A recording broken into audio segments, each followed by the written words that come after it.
Want to know how to turn on and off picture-in-picture on your Samsung phone, but don't know how? Well, no more worries. In this quick video, I'll show you 2 advanced methods of how you can turn on and off the picture-in-picture mode on your phone.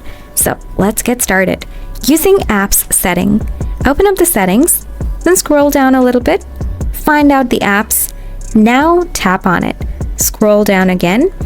Here is the picture-in-picture feature. Tap on it. Next, toggle on to allow permission. You can turn off this feature by toggling off if you want. Method 2, using home screen app.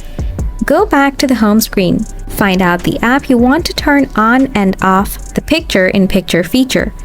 After that, press and hold on the app. Next, tap on the eye icon. Now scroll down a little bit, find out the picture-in-picture feature, then tap on it. Now simply turn on the toggle. And if you want to turn off this feature, then simply toggle it off. So viewers, hope you found this video useful.